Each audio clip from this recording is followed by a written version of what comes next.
என்ன படத்தை பற்றி பார்க்க போகிறோன்னா தங்கலான். படம் வந்து பிஃபோர் ஃப்ரீடம், அதாவது 18th சென்ச்சுரிலேருந்து 1947க்கு முன்னாடி நடந்த கதையை பேஸ் பண்ணி இருக்குது. இந்த படத்தில் யார் யார் நடிச்சிருக்காங்கன்னா விக்ரம், அவரோட பேர் தான் தங்கலான். அப்புறம் பார்வதி அவங்க ஒய்ஃபாக நடிச்சிருக்காங்க. அப்புறம் பசுபதி ஃபாரினர், அவர் பேர் இந்த படத்தில் கிளெமெண்ட். மாளவிகா மோகன் வந்து சூனியக்காரின்னு ஒரு கேரக்டர் நடிச்சிருக்காங்க. தங்கலான் தங்கலான்ற மீனிங் என்னென்னா ஒடுக்கப்பட்ட இனம், அதாவது தங்கலான் பறையர்ன்ற பேர் வந்து அந்த காலத்து மன்னர் காலத்துலேருந்தே இப்படி ஒரு இனம் இருந்துகிட்ருக்கு. இவங்க வந்து குதிரை மூலமாக வந்து போர் புரிகிற வீரர்கள், குதிரை வீரர்கள் தான் இந்த தங்கலான் பறையர் இனத்தை சேர்ந்தவங்க.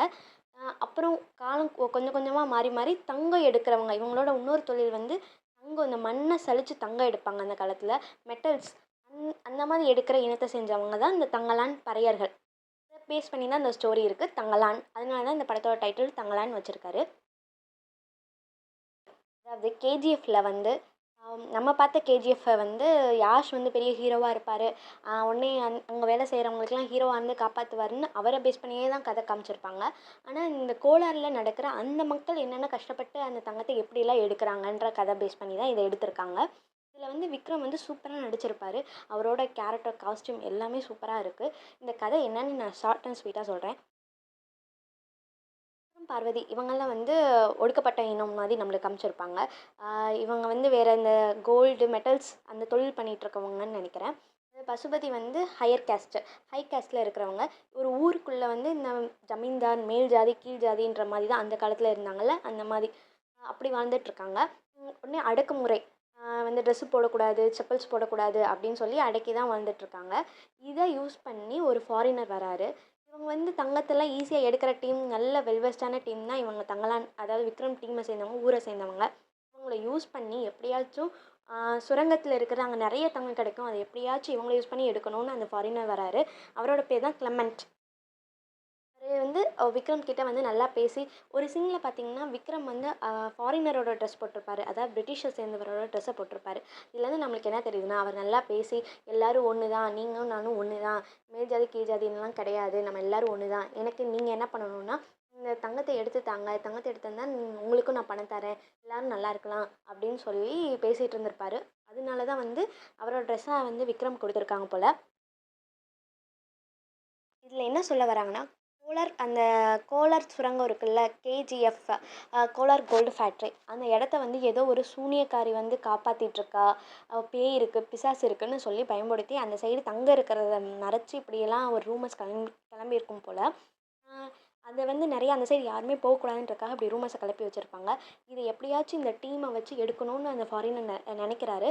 உடனே விக்ரம் கிட்ட பேசி அவர் கரெக்ட் பண்ணிடுறாரு. ஃபஸ்ட்டு விக்ரமே வந்து அவங்க ஒய்ஃப் கிட்ட சொல்லியிருப்பாங்க, இந்த மாதிரி அங்கே யாருமே போகக்கூடாது அந்த சைடு, அங்கே தங்கற இருக்குது, ஆனால் வந்து அதை ஒரு சூனியக்காரி வந்து காப்பாற்றிட்டுருக்கா, போனால் வந்து எல்லாரையும் அடித்து கொன்றுவா, பேய் பிசாசு அப்படின்னு சொல்லி பயன்படுத்தி வச்சுருக்காங்க.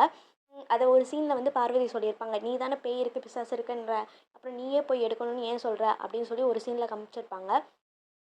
இந்த வெள்ளைக்காரன் வந்து பேசினோடனே, கிளெமெண்ட் வந்து பேசினோடனே சரி போய் எடுக்கலாம் அப்படின்னு சொல்லி விக்ரம் மைண்ட் செட்டை மாற்றிடுறாரு. எப்படி அந்த சூனியக்காரிக்கிட்ட இருந்து கோல்டை எடுக்கிறாரு அப்படின்றதான் கதை. அதை எடுத்த பிறகும் இவர் வந்து அந்த ஃபாரினர் வந்து இவங்களை எப்படி காப்பாற்றுறாரா, இல்லை ஏமாத்திடுறாரா, இல்லை சூனியக்காரிக்கிட்ட இருந்து இவர் வந்து அடி வாங்கி சாகுறாரான்றதான் இந்த படத்தோட கதையே.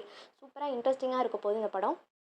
அந்த சூனியக்காரி வந்து இருக்காங்களா இல்லையா, அது பேயா பிசாசா இல்லை ஒரு கட்டுக்கதையா, ரூமர்ஸா இல்லை என்னென்னு தெரியாமல் தான் அவங்க அந்த ஊர் மக்கள்லாம் இருந்துகிட்ருக்காங்க.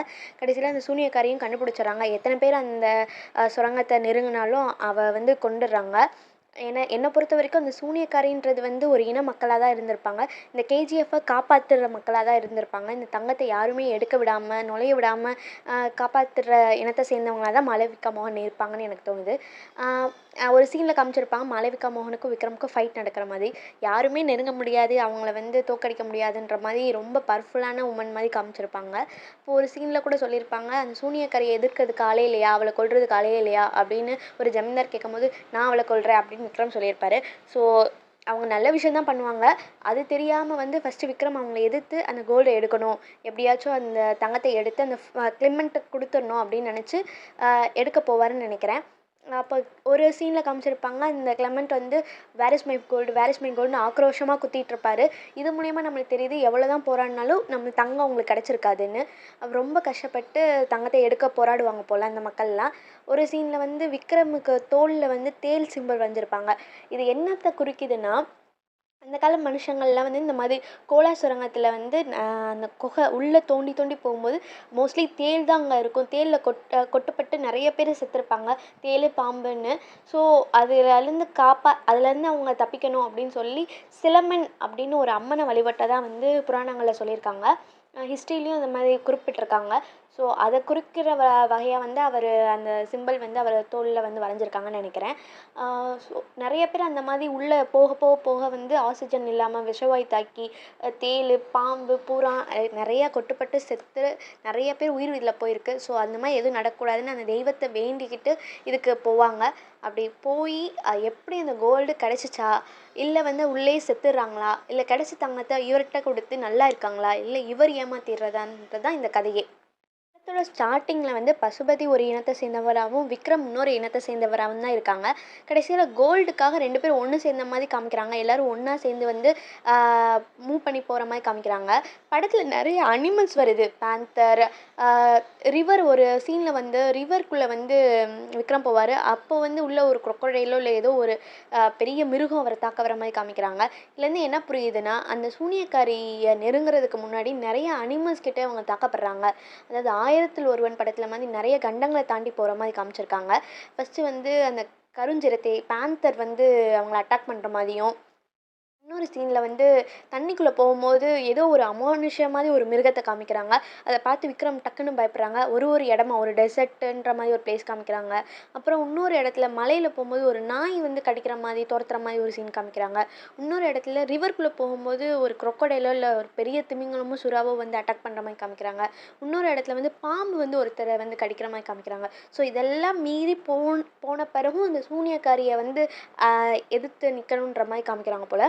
அதுக்கடுத்து தான் அவங்கள தாண்டி அதுக்கடுத்து கேஜிஎஃப்குள்ளே நுழையிறாங்க. அந்த கோலார் சுரங்கத்துக்குள்ளே போகும்போது இன்னும் வந்து நிறைய போராட்டங்களை சந்தித்து அப்புறம் அந்த தங்கத்தை எடுத்திருக்காங்க. தங்கத்தை எடுத்த பிறகு கூட அவங்களுக்கு நிம்மதி இல்லை போல். அந்த ஃபாரினர்ஸ் வந்து அவரோட அடக்குமுறையால் வந்து அதுவும் அடிமைகள் மாதிரி ட்ரீட் பண்ணி அவங்கள ரொம்ப கொடுமைப்படுத்துகிற மாதிரி இந்த படத்தை காமிச்சிருக்காங்க. ஸோ இதுதான் இந்த படத்தோட கதை. கடைசியில் எப்படி வந்து அவங்கக்கிட்டேருந்து போராடி அவங்க வெளியே வராங்களா, இல்லை அவர்கிட்டயே ரொம்ப கஷ்டப்பட்டு சாகுறாங்களான்றது தான் கதையாக இருக்கும்னு நான் நினைக்கிறேன். ஸோ இதுதான் வந்து தங்கலான் மூவியோட ஸ்டோரி. படம் ரிலீஸ் ஆனதான் தெரியும். பட் இந்த ட்ரெய்லரை வச்சு டிகோட் பண்ணி பார்த்ததுலையும், நம்ம ஹிஸ்ட்ரியில் வந்து படித்ததை பற்றி பார்த்ததுலையும் இப்படி தான் ஸ்டோரி இருக்கணும்னு நான் நினைக்கிறேன். இன்னொரு சைடு என்ன சொல்கிறாங்கன்னா, இது வந்து கோலார் தங்கவேலுன்ற ஒருத்தரை பற்றி அந்த மக்கள் இனத்தை சேர்ந்தவங்களை பற்றின ஸ்டோரி அப்படின்னு சொல்லிட்டு இருக்காங்க. இது எந்த அளவுக்கு உண்மைன்னு நமக்கு தெரியல. பட் மோஸ்ட்லி இந்த மாதிரி தான் ஸ்டோரி இருக்கும்னு நான் நினைக்கிறேன்.